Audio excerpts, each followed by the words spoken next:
Le sexe au Moyen Âge. Confession du corps à l'époque de la peur. Partie 1. Introduction à travers la chair. Dans le village allemand de Neukirchen, les chroniques de l'année 1387 rapportent qu'une jeune fille est morte d'une morsure diabolique au ventre. Les témoins ont parlé de frelons. En Italie, au monastère de San Gregorio, un novice s'est suicidé en laissant une note. « J'ai bu le sperme de mon frère, car il m'a enseigné qu'il contenait le sang de l'agneau. » Les documents du Vatican confirment cette phrase. Ce ne sont pas des mythes, ni des légendes, ni un recueil de folklore, ni le fruit de l'imagination. Ce sont des faits historiques officiellement enregistrés. On n'en parle pas lors des visites guidées dans les anciennes abbayes. Ils ne sont pas mentionnés dans les manuels scolaires. Mais ils existent bel et bien dans les procès-verbaux des tribunaux ecclésiastiques, dans les rapports de l'Inquisition, dans les journaux intimes retrouvés dans les caves moisies des bibliothèques incendiées. C'est l'histoire de comment la luxure, la foi et la peur ont donné naissance à des perversions que même l'esprit moderne a du mal à imaginer. L'Église ne déterminait pas seulement comment sauver les âmes. Elle décidait à qui appartenait le corps et comment le traiter. Surtout si ce corps appartenait à une femme. À cette époque, la chair était à la fois un temple et une souillure, un instrument du péché et un réceptacle pour la repentance. Et les femmes soupçonnées d'exciter les passions, chez elles-mêmes, chez les hommes, chez le clergé, devenaient la cible principale. En Flandre, dans le monastère Saint-Sébastien, le supérieur, un certain Abélard, a écrit dans son journal « Sœur Janet portait dans son ventre un frelon pour chasser la luxure. Nous l'avons brûlé après qu'il l'ait piqué, car il était imprégné de sa chaleur. » Ce n'est pas une métaphore. Des archéologues, qui ont fouillé les environs d'un ancien monastère au début du XXe siècle, ont trouvé des fragments d'un récipient en céramique, sur lequel était représentée une scène. Une femme, aux jambes écartées, et un insecte s'envolant, apparemment de l'intérieur. C'était l'un des rituels. Insérer une abeille ou un frelon dans le vagin afin de provoquer une douleur intense, un gonflement, et, selon les croyances, brûler la fièvre de la luxure. Ces rites reposaient sur une logique effrayante. La sexualité féminine était considérée comme une maladie qu'il fallait guérir. L'une des méthodes consistait à infliger de la douleur. Dans le nord de la France, en Picardie, on pratiquait le fumage des filles, une procédure au cours de laquelle on introduisait dans le corps des jeunes filles des herbes fumantes, notamment de la belladone et de l'ergot de seigle. Les herbes étaient chauffées dans une capsule en argile qui était placée dans le vagin. Les cataplasmes provoquaient des brûlures de la muqueuse, des convulsions, parfois la mort. Mais si la jeune fille criait, on l'accusait d'être possédée par le diable. Si elle perdait connaissance, cela signifiait qu'elle avait été sauvée. Les médecins ecclésiastiques, qui pour la plupart n'avaient même pas les connaissances de base en anatomie, se forgeaient leur propre idée du fonctionnement du corps. L'un d'eux, Raymond de Valois, écrivait dans son traité « De la chasteté des vierges ». Si la semence de l'homme est divine, alors elle guérit. Tout comme le pain de la communion entre dans la bouche, la semence entre dans le ventre ou dans l'œsophage. De telles affirmations ont servi de base à des rituels effroyables. Dans un document des archives de l'évêché de Lyon, datant de 1409, un cas est rapporté. Une jeune fille, souffrant de rêves impurs, s'est vue prescrire un traitement consistant à prendre quotidiennement à jeun une substance masculine curative. Le document indique indirectement qui fournissait cette substance: 2 moines et un disciple. La jeune fille était âgée de 12 ans. Elle est décédée 1 mois plus tard. La cause du décès était une péritonite. Les prêtres ont été exemptés de toute sanction. Ils ont agi selon des instructions bénies. Le concept de viol dans le système juridique de l'époque n'existait pratiquement pas sous la forme que nous connaissons aujourd'hui. Et lorsqu'il s'agissait d'un prêtre, a fortiori dans le cadre d'un monastère, l'acte de contrainte était réinterprété comme un rituel, surtout si la victime était vierge. La virginité était une ressource, une monnaie, quelque chose que l'on pouvait sacrifier. Dans les rapports de la chancellerie épiscopale de la ville de Metz, datant de 1394, est décrit le cas de la consécration d'une nouvelle novice, une jeune fille nommée Angela, issue d'une famille pauvre, avait été donnée à un monastère en échange d'un sac de blé. La première nuit, elle a subi un rituel. Le supérieur et 2 de ses assistants l'ont pénétrée en priant. Ensuite, ils ont lu un psaume sur son corps. Angélie est morte le lendemain. Inscription dans les archives. La Vierge a trouvé le Seigneur dans la chair et le sang. Non seulement ces pratiques n'étaient pas condamnées, mais elles imitaient la symbolique spirituelle. Dans le traité de la communion par la chair, auteur anonyme, Padoue, XVe siècle, il est clairement énoncé.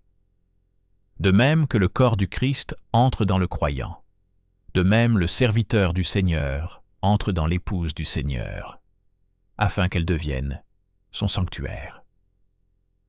Cette rhétorique permettait de justifier les actes sexuels avec des religieuses, des filles, des veuves, et même avec les corps de femmes décédées, car selon la logique de l'Église, la chair continuait à contenir la grâce pendant plusieurs jours après la mort. La nécrophilie en tant que rituel est attestée dans plusieurs régions d'Europe.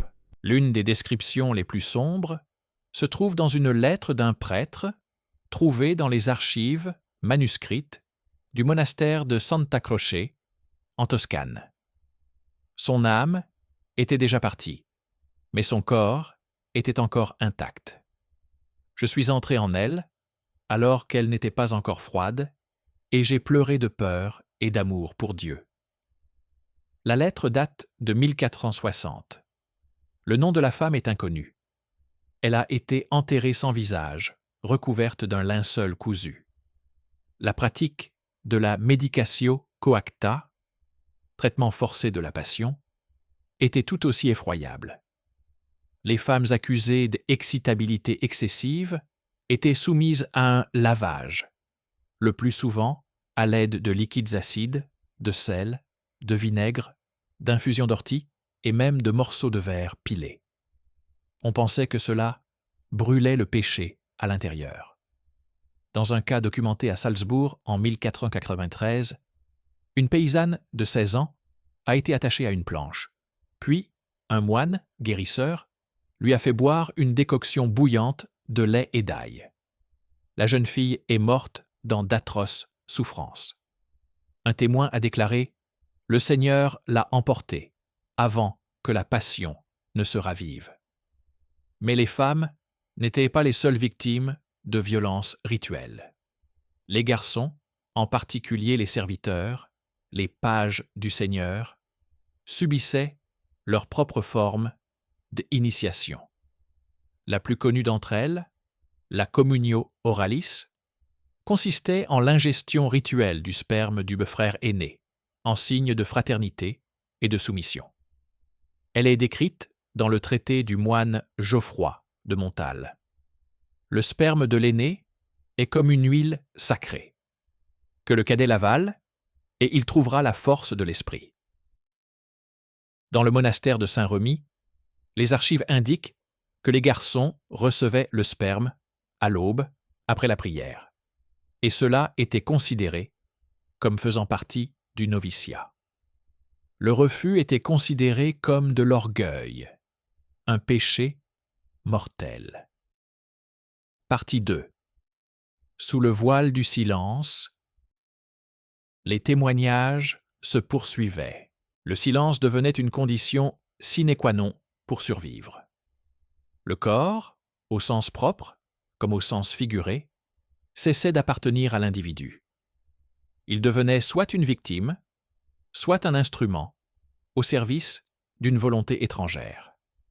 Les filles étaient des victimes sacrificielles sous couvert d'obéissance. Les garçons, des coupes de fraternité. Et au-dessus de tout cela, des prières, des psaumes, l'odeur de l'encens et le sang. Au XVe siècle, la grande majorité des écoles de médecine en Europe fonctionnaient sous le contrôle des structures ecclésiastiques. Cela signifiait que même les tentatives d'étudier la physiologie du corps humain se heurtaient au dogme. Par exemple, il existait une croyance répandue selon laquelle l'excitation féminine était une preuve anatomique de la possession. Dans l'une des thèses conservées de l'Université de Parme, datée de 1476, on pouvait lire « Le clitoris est la corne du diable. Son gonflement est le signe que Satan a pris la femme dans ses bras. Le clitoris est la corne du diable. Son gonflement est le signe que Satan a pris la femme dans ses bras. Le clitoris est la corne du diable. Son gonflement est le signe que Satan a pris la femme dans ses bras. » Cela a donné lieu à des excisions rituelles. Les religieuses accusées de picotements matinaux, c'est-à-dire d'excitation érogène, subissaient une incisio purgatorius, une ablation chirurgicale des organes génitaux externes, dans des conditions d'insalubrité totale, alors qu'elles étaient pleinement conscientes. Dans le couvent Sainte-Catherine, près de Bologne, des archives rapportent comment 15 jeunes filles âgées de 8 à 16 ans ont subi cette procédure en l'espace d'1 an. 5 d'entre elles sont mortes en moins d'une semaine. Les autres ont été déclarées vases purs sans passion et utilisées pour l'accompagnement eucharistique, c'est-à-dire pour les visites nocturnes des prêtres supérieurs. Une catégorie distincte était constituée par les rites dans lesquels l'acte sexuel était considéré comme un acte de guérison. Cela concernait en particulier les filles souffrant de fièvre hystérique, nom donné à tout comportement dépassant les limites de la docilité. Larmes, refus de s'alimenter, crise d'hystérie, pleurs. Selon les prescriptions médicales de l'époque, consignées dans les traités de Feminae Igne, le seul moyen d'apaiser le feu intérieur était la pénétration. Ainsi, dans les archives du tribunal diocésain de Bourgogne de 1491, figure le cas de Marie-Laurence, une jeune fille de 14 ans reconnue possédée par la passion. Sur ordre de son directeur spirituel, elle fut sanctifiée à 3 reprises par un aumônier et 2 novices. La procédure se déroulait dans une chapelle, à la lueur des bougies et au son du Salve Regina. 12 heures après la 3e séance, Marie-Laurence est décédée d'une hémorragie interne. Le prêtre a été dégagé de toute responsabilité. La chair n'a pas supporté la grâce. Pendant ce temps, une culture distincte de soumission et de souffrance se développait dans les couvents. Des instruments spécialement conçus pour bloquer les attouchements diaboliques firent leur apparition. L'un d'eux, le crux inter labia, était une croix métallique aux arêtes vives que la religieuse introduisait en elle-même avant de s'endormir. On croyait que si elle était tentée pendant son sommeil, la croix lui ferait mal et sauverait, ainsi, son âme. Le couvent Sainte-Agathe de Naples conserve encore aujourd'hui des exemplaires de ces croix, rouillées, déformées, portant l'inscription en latin « Corpus meum, crux tua ». Mon corps est ta croix. Parfois, la purification prenait la forme d'un rituel collectif. À Florence, dans la maison d'accueil San Marco, on organisait chaque année la Nox Sanctae Purificationis, la nuit de la purification sacrée. On y rassemblait des filles orphelines ayant atteint la maturité sexuelle. En présence de la mère supérieure et du confesseur, chacune était examinée, puis le résultat était vérifié dans la pratique. Celle qui criait était accusée de blasphème. Celle qui ne criait pas était accusée d'être en accord avec le diable. Dans les deux cas, la punition consistait en des coups de fouet, la famine et l'emprisonnement dans une cellule où elle devait lire des psaumes jusqu'à leur illumination. De telles nuits ont été consignées dans les archives d'au moins 8 villes italiennes, de Sienne à Palerme. Dans un cas, le rituel était accompagné d'une aspersion d'huile sainte, euphémisme qui désignait en réalité l'éjaculation. La jeune fille aspergée de sperme était considérée comme initiée à Dieu par l'intermédiaire de son serviteur. Il était impossible de s'y opposer. Refuser le rituel équivalait à renoncer à la grâce divine. Les hommes, y compris les moines, étaient également soumis à ce traitement. Dans les monastères bénédictins et cartésiens, la pratique de la tentatio nocturna, ou contrôle nocturne de la luxure, était courante. Les jeunes hommes, soupçonnés de désir dans leur sommeil, étaient interrogés et soumis à un contrôle de la passion.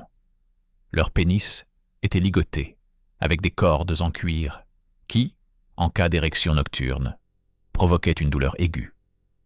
En cas de nouvelle excitation, le moine était soumis à la castigatio seminalis, une extraction forcée du sperme à l'aide d'un anneau métallique et un frottement avec du sel. Cela était considéré comme une purification du péché. Certains d'entre eux ont fini par se suicider, d'autres sont devenus eux-mêmes bourreaux. Dans des lettres du moine Heinrich von Hirschberg, trouvées dans les archives manuscrites d'une abbaye bavaroise, il décrit « J'ai retiré la chair du corps de Friedrich à l'aide d'un garrot et de brûlures. Il pleurait, mais il me remerciait. Je l'ai purifié de la tentation. J'ai retiré la chair du corps de Friedrich à l'aide d'un garrot et de brûlures. Il pleurait, mais me remerciait. J'ai purifié son corps de la tentation. Mais le moment le plus dangereux était celui où le pouvoir, le sexe et la mort s'alliaient. Dans les abbayes, particulièrement fermées au monde extérieur, des réseaux entiers de violences rituelles pouvaient se cacher pendant des décennies. En 1997, l'historienne Elisabeth Calhoun a étudié le cas du monastère Saint-Bruno à Aoste. Selon ses archives, pendant plus de 60 ans, il y avait là une communauté du silence où les jeunes religieuses ne parlaient pas, n'écrivaient pas de lettres et ne sortaient pas dans la rue. Chaque vendredi avait lieu le Sacrum Corporis Unio, union sacrée de la chair. Les jeunes filles s'habillaient d'un linceul, s'allongeaient sur un autel en pierre, et les prêtres les pénétraient l'un après l'autre en prononçant « Dominus tecum », le Seigneur est avec toi. Aucune des participantes n'atteignait l'âge de 40 ans. Les corps étaient enterrés sans nom. Partie 3. La soif de chair sous le signe de la croix. Les feux sur lesquels brûlaient les sorcières servaient non seulement à intimider, mais aussi à dissimuler les mécanismes du pouvoir qui assouvissaient leur soif.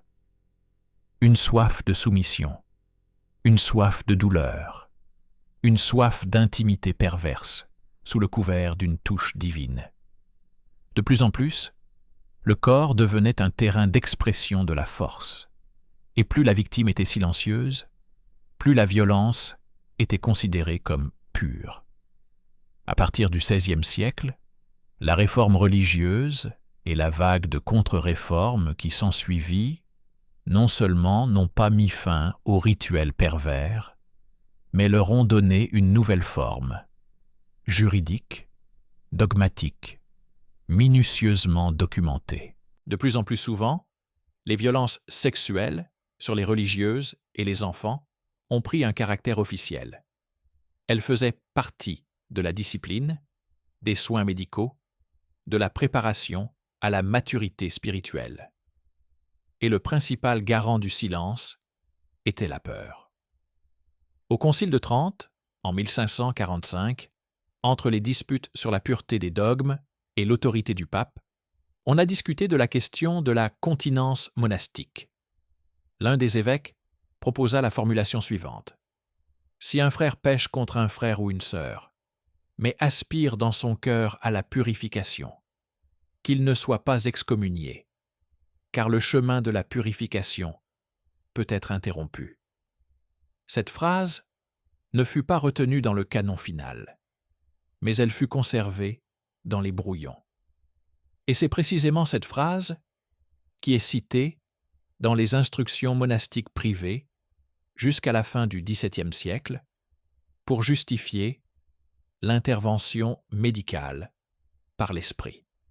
Au monastère Saint-Nicolas d'Utrecht, on pratiquait un cycle de rituels connu sous le nom d'unctio per sperma, l'onction par le sperme. Les jeunes moniales qui entraient dans l'ordre étaient initiés aux ministres plus âgés par un contact intime suivi d'une consécration. Le prêtre ou le supérieur devait éjaculer sur le corps de la jeune fille, le plus souvent sur le ventre, la poitrine ou le visage, puis prononcer la formule « Replant te gratia Dei », que la grâce du Seigneur te comble. La jeune fille devait ensuite garder le silence, paître et lire le psautier seule pendant 40 jours. Toute infraction était punie par la flagellation ou l'expulsion dans la forêt avec un marquage au fer rouge. De nombreux cas de ce type sont confirmés dans les lettres de repentir de religieuses. L'une d'elles, trouvée dans un recueil manuscrit du couvent Santa Maria del Grillo près de Gênes, contient les lignes suivantes.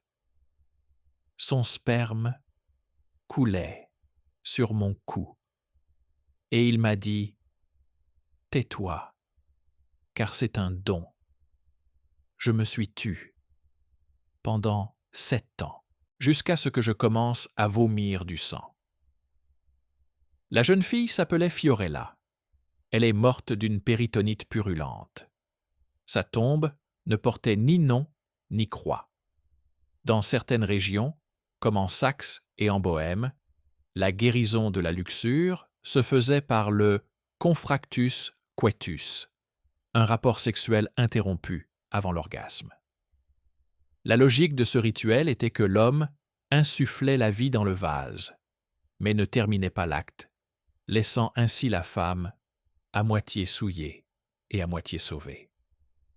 Ces rituels donnaient lieu à de multiples violences, car chaque nouvel acte achevait ce qui n'avait pas été terminé. Selon les procès-verbaux du monastère de Litoméris, archives de l'université Charles, dossier Nirerao 94, 1587, un prêtre du nom de Théobald Rezinski a avoué avoir pratiqué de telles séances sur 6 novices pendant 2 ans. Il expliquait ses actes par une lutte contre la chair. Ses aveux n'ont pas entraîné de sanction. Devant le tribunal, il a déclaré « La chair est comme un récipient rempli de vin. Si on ne l'ouvre pas, il tourne. Mais l'ouvrir sans boire est un grand mérite. » Pendant ce temps, la peur du corps féminin grandissait. Les femmes, en particulier les veuves, étaient accusés de rendre les hommes fous, en particulier les ecclésiastiques, à cause de leur chaleur intérieure. En Espagne, la théorie du démon intérieur était très répandue. Selon ce mythe, un esprit impur vivait dans l'utérus des femmes et les chatouillait de l'intérieur, les poussant à rechercher des relations sexuelles. Pour lutter contre ce phénomène, les médecins utilisaient des lumières de soufre, de peroxyde et même de charbon brûlant. Des bougies chauffées à une température brûlante étaient introduites dans le corps et laissées en place jusqu'à ce que la femme perde connaissance. Les rapports de l'Inquisition pour l'année 1575 à Séville font état de plus de 30 cas de ce traitement.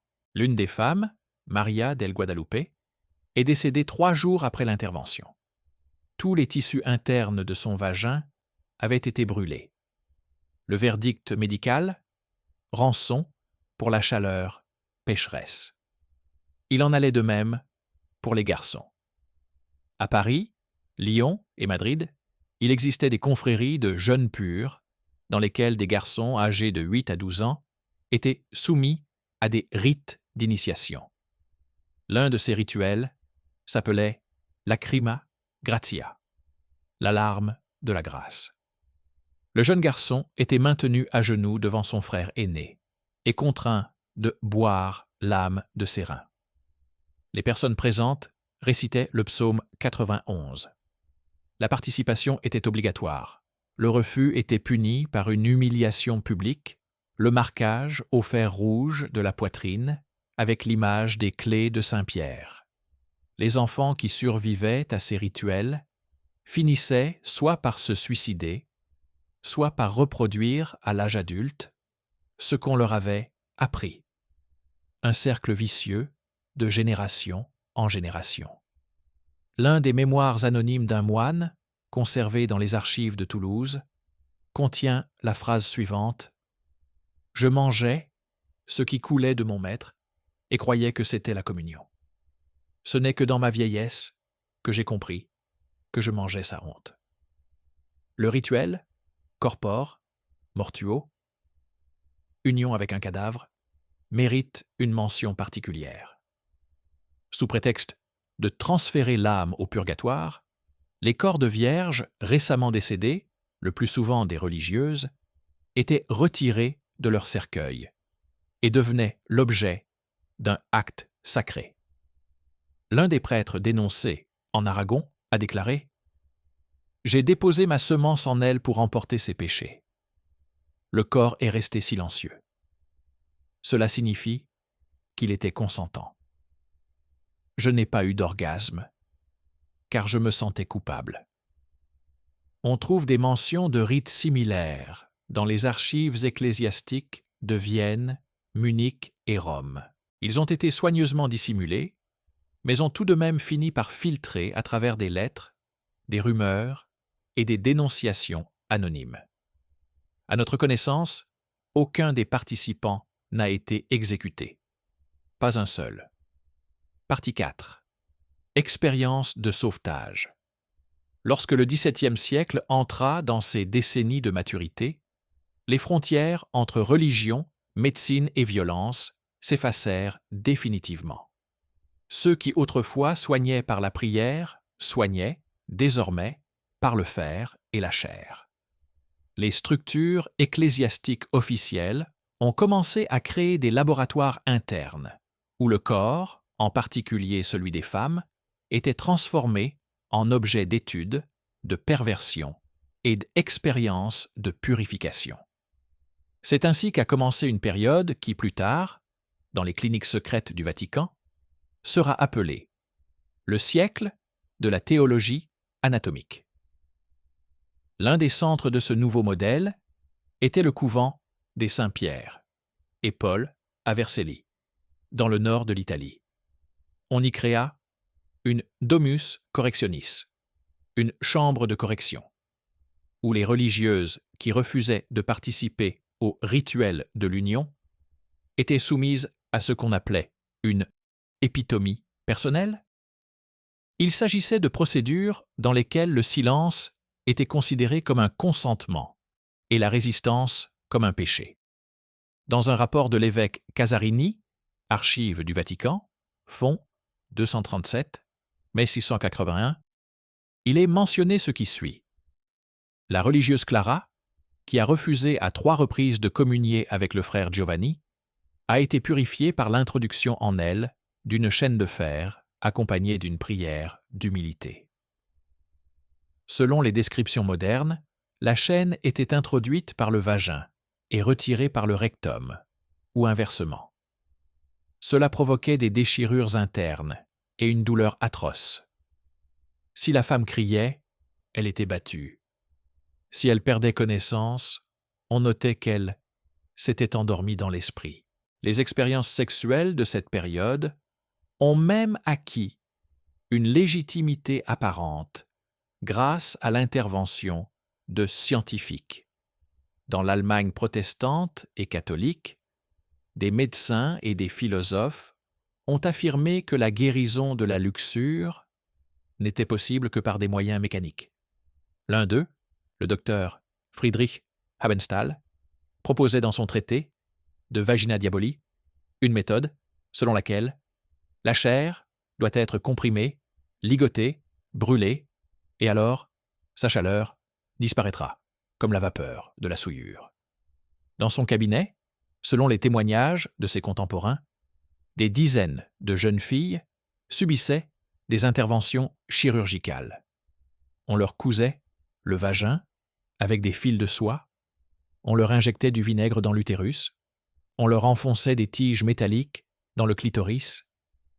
Le docteur agissait avec l'autorisation de l'évêque local, et ces procédures se déroulaient sous la surveillance de moines. Toutes les actions étaient consignées et les rapports envoyés à Würzburg dans le cadre d'une étude sur le mal des jeunes filles. L'une des patientes est décédée 3 jours après l'introduction dans son vagin d'une ampoule en verre contenant une solution de chaux. Elle n'avait même pas été baptisée, car elle n'avait pas encore atteint l'âge de la communion. Elle avait 9 ans. Parallèlement, des formes de guérison masculine se développaient. Dans les monastères de l'ordre des Capucins, en particulier en Autriche et en Moravie, des rituels d'automutilation volontaire ont été introduits, au cours desquels les jeunes moines étaient obligés de se couper les tissus séduisants du scrotum afin de ne pas semer la semence dans le péché.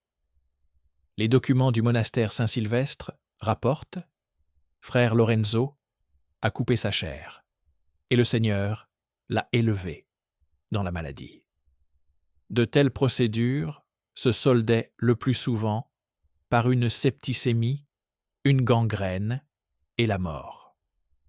Mais ceux qui survivaient devenaient des modèles d'ascétisme.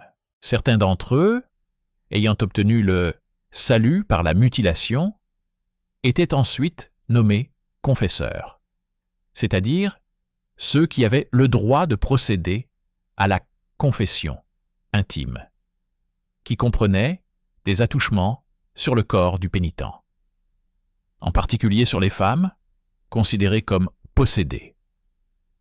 La confession se terminait souvent par le prêtre pénétrant la pénitente avec ses doigts pour trouver où le diable s'était installé. Dans les traités, ce processus était décrit comme tactus, gratia, le toucher de la grâce. Il existe des témoignages de victimes. Dans le journal d'un couvent franciscain de Besançon, inventaire de 1693, on trouve la confession d'une religieuse, Thérèse, qui a subi un tel rituel. « Il cherchait le diable dans mes entrailles et a dit qu'il l'avait trouvé. Son doigt était comme un crochet, et j'ai crié jusqu'à en perdre le souffle. » Le médecin, qui l'a examiné plus tard, a découvert des déchirures des parois internes du vagin et de l'anus. Mais le rapport a été dissimulé. Thérèse a été transférée dans un couvent pour hystérique et personne ne l'a plus jamais revue.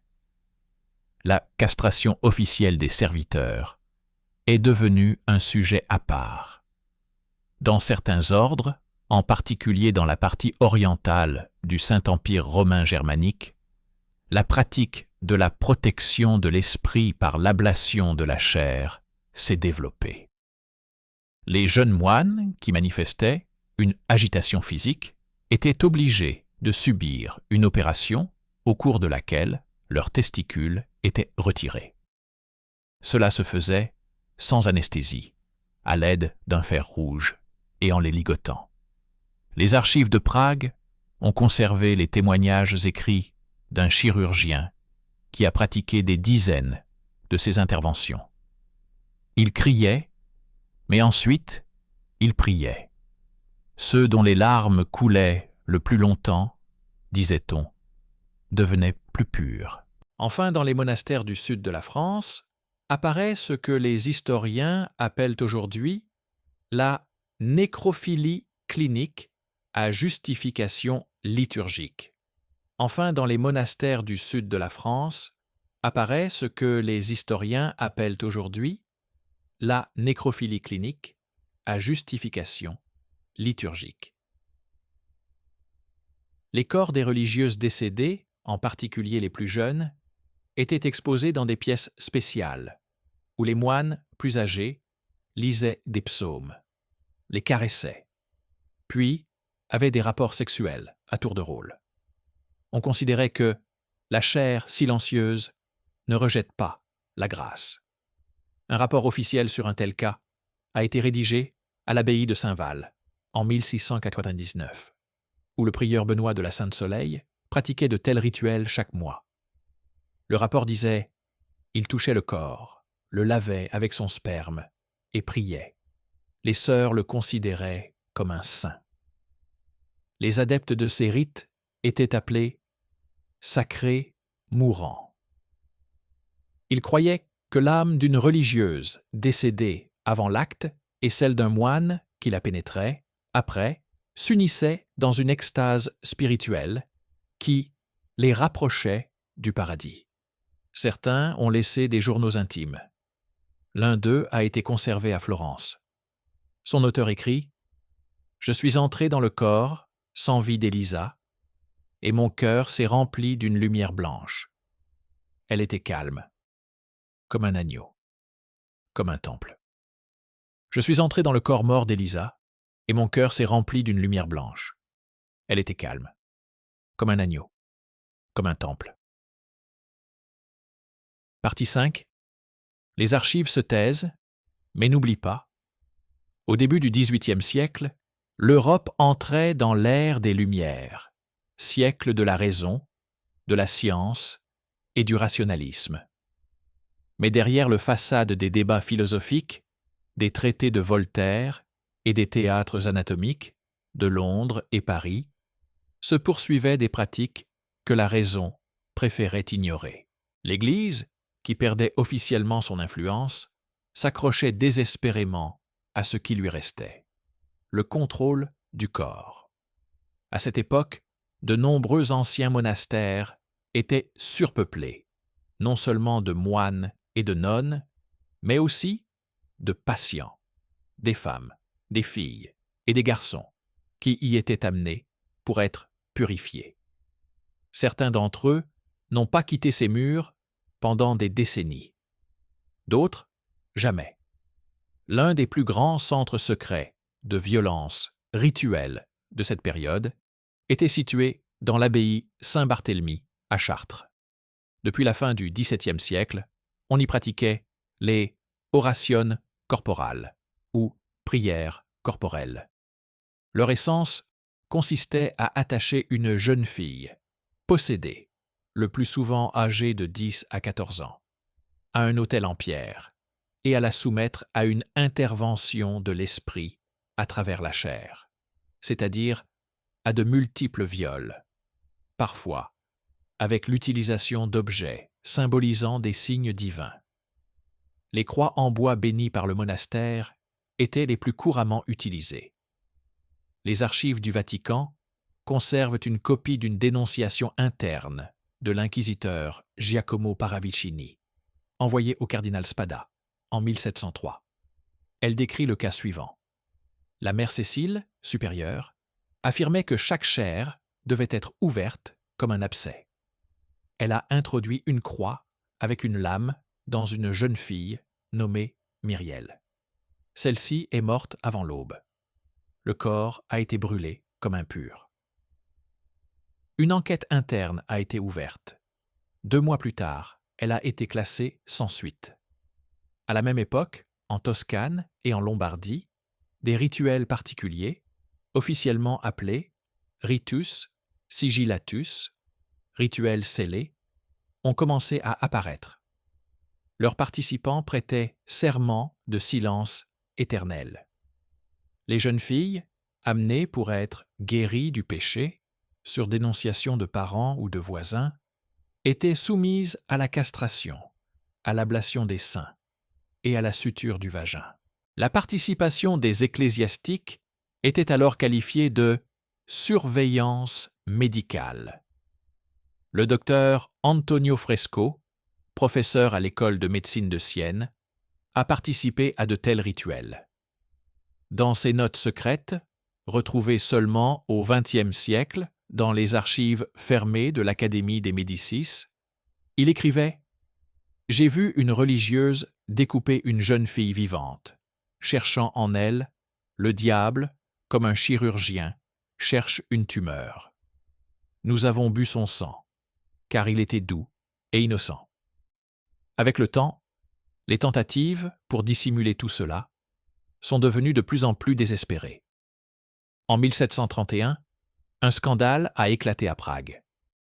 Lors d'un incendie, les restes d'au moins 22 jeunes filles, dont la plupart étaient des squelettes sans mâchoire inférieure, ont été découverts dans le monastère de Saint-Maurice. On découvrit plus tard qu'avant leur mort, on leur avait déchiré la bouche pour les empêcher de crier. Aucune enquête ne fut menée. Les archives du monastère furent scellées. Jusqu'à la fin du XIXe siècle, personne n'y eut accès. Des incidents similaires se sont produits en Autriche, en Pologne et en Sicile. Mais personne ne voulait en parler. Le silence est devenu partie intégrante du système. Prêtres, moines, abbesses, même les médecins, tous sont liés par un serment, la peur et des intérêts communs. Cependant, les premières fuites ont commencé. En 1755, un traité anonyme intitulé Corpus Demonis, le corps du diable, a été publié en Hollande, décrivant les pratiques horribles des monastères européens. Le livre a été immédiatement interdit. Tous les exemplaires connus ont été brûlés. L'auteur ne fut jamais retrouvé. Mais au cours des 20 années suivantes, d'autres documents apparurent dans les régions protestantes d'Allemagne et de Suisse. Journaux intimes, lettres, témoignages anonymes. L'un des moines, caché sous le nom de Frater Obscurus, écrivit « Nous avons fait à la chair d'une jeune fille ce que vous appelez le mal, mais nous croyions que c'était Dieu qui guidait notre chair. Je ne me justifie pas. Je demande d'être maudit. Nous avons fait à la jeune fille ce que vous appelez le mal, mais nous croyions que c'était Dieu qui guidait notre chair. Je ne me justifie pas. Je demande d'être maudit. » Ces textes se sont répandus dans toute l'Europe, comme des livres secrets. On les lisait à la lueur des bougies, on les racontait à voix basse. Ils ont été à l'origine des premières protestations au sein même de l'Église. Certains ordres, en particulier les jésuites et les capucins, ont commencé à réclamer des réformes. Mais leur voix était noyée dans les litanies bruyantes et les claquements des fouets sur le dos des pénitents. Les derniers bûchers ont eu lieu. Oh, ils ont eu lieu. Ce n'étaient pas des sorcières qui brûlaient. C'étaient des victimes. En 1764, en Espagne, Une religieuse qui avait révélé le rituel des viols collectifs dans le couvent de Valladolid fut exécutée publiquement. On lui arracha la langue, on lui creva les yeux, et on jeta son corps dans une fosse. Elle s'appelait Juana de la Paz. Aujourd'hui, aucune source catholique ne mentionne son nom. Au Vatican, on conserve encore aujourd'hui des dossiers portant les mentions Index Prohibitorum et Silence Corporalis. Ils contiennent des milliers de pages, procès-verbaux d'interrogatoire, manuscrits décrivant les rites, témoignages, ordres de destruction des restes et des corps. Ces archives ne sont pas déclassifiées. Leur existence est confirmée, mais leur accès est impossible. Ceux qui ont essayé ont soit disparu, soit se sont tus. Pour toujours. Puis vint le XIXe siècle, puis le XXe, et tout fut recouvert de poussière. L'Église changea de visage, se réforma, renia son passé, mais elle ne le condamna pas. Elle ne se repentit pas. Parce que tout cela n'est pas l'histoire officielle, c'est la confession de la chair paix, gravée dans la mémoire vivante, cousue dans les murs, dans les parchemins, dans les corps qui ne crient plus. Aujourd'hui, tu pars en excursion dans un ancien monastère. Tu admires les vitraux, tu bois un café dans un café sous le clocher, tu achètes une carte postale. Personne ne te dira que, sous l'autel, se trouvait une pièce où l'on enfonçait des bougies en cire dans le corps des petites filles. Personne ne te rappellera que derrière les icônes se cachaient des chaînes. À l'entrée se trouvait une croix avec laquelle on frappait au pubis celle qui refusait de se soumettre aux serviteurs du Seigneur.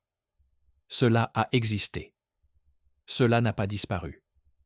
C'est simplement devenu un silence.